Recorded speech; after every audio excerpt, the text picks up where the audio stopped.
बारे में दूसरों के ऊपर आरोप लगाने से कोई फायदा नहीं। वो जहाँ देखें कि 2000 करोड़ रुपये एक साल के, बाकी 4 साल का हिसाब का है छत्तीसगढ़ का जनता जानना चाहता। केदार जी, आपसे मेरा सवाल है, क्योंकि आप इसी विधानसभा क्षेत्र से जुड़े हैं, क्या 2018 में घोषणा पत्र आई थी कांग्रेस की, उसमें इन्होंने 500 रुपये प्रति माह, 6,000 रुपये साल का देंगे बोले थे। 6,000 तो छोड़िए, 6 रुपये भी एक भी माता बहन को नहीं दिया।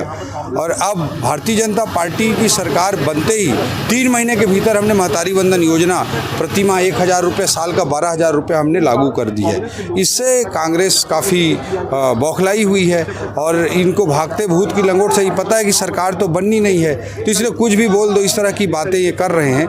देश का आज कुल बजट 48 लाख करोड़ का है। 70 करोड़ महिलाओं को अगर 1-1 लाख रुपए देना हो तो 70 लाख करोड़ रुपए प्रत्येक महिला को अगर देना हो तो लगेगा। तो ये कुल मिलाकर के लोगों को ठगने का काम कर रहे हैं, जैसा कि आज़ादी के बाद लगातार ठगते आए हैं। छत्तीसगढ़ में कितना टक्कर मानते हैं कांग्रेस से भाजपा का? निश्चित रूप से मोदी जी के नाम की केवल लहर ही नहीं, सुनामी है, केवल छत्तीसगढ़ ही नहीं पूरे भारत देश में।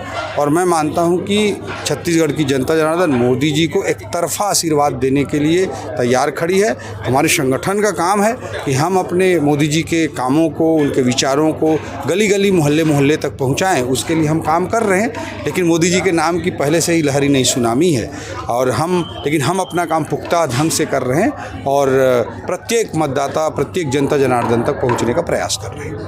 धूल थोड़ा सा साफ करके थोड़ा देखिए, बस्तर में जिस प्रकार से हमारी सरकार ने बड़े लेवल पे काम किया है, हमारी सरकार ने चमचमाती सड़कों का जाल बिछाया। हमारे माननीय नरेंद्र मोदी जी की सरकार ने कभी सोचा नहीं था कि बस्तर में भी यहाँ भी हवाई जहाज, हवाई अड्डा होकर चलेगा। और यहाँ से कई राज्यों में हवाई अड्डा यहाँ तैयार है। यहाँ से कई राज्यों में लोग जा रहे हैं, कई स्टेट में लोग यहाँ से जाना आना कर रहे हैं। दिल्ली, हैदराबाद, मुंबई से लेकर के सब जगह जाने की सुविधा रही। अगले बार हमारा रेलवे की लाइन भी आ रही है, अंतागढ़ तक लाइन आ गया, वहाँ तक ट्रेन चलना शुरू हो गया। अंतागढ़ से यहाँ भी आगे आ रहा है, बहुत जल्द यहाँ पहुँचेगा। इसलिए ये सब छोड़ दीजिए, बस्तर का हमारा बहुत बड़ा एक बड़ा हब बनने जा रहा है, बड़ा एक विकास का एक मॉडल बनने जा रहा है।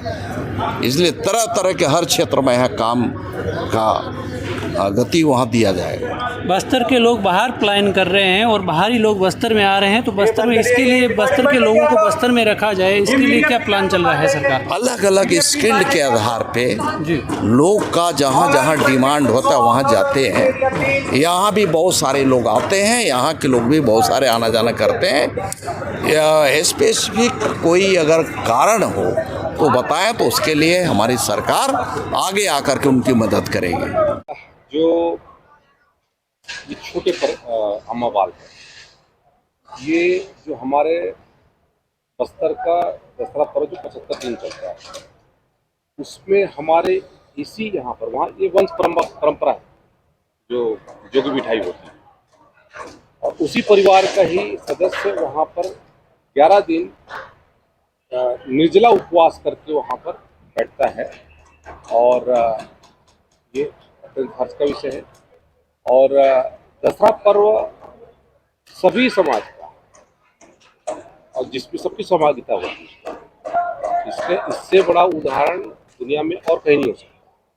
जहाँ पर सभी समाज की चलते हैं, उतनी ही सहभागिता होती है, उतना ही उनका योगदान होता है। और निश्चित तौर से उनके माध्यम से भी करते हैं माननीय प्रधानमंत्री जी को, उनको भी लाया जाएगा। और जहाँ तक जो जाति की बात है, तो वो भी एक बार हम दिखाएंगे कि उस पर क्या बेहतर हो सकता है। जातीय अध्ययन के माध्यम से उसको हम प्रयास करेंगे कि क्या उसकी दिया जा सकता है, लाभ दिया।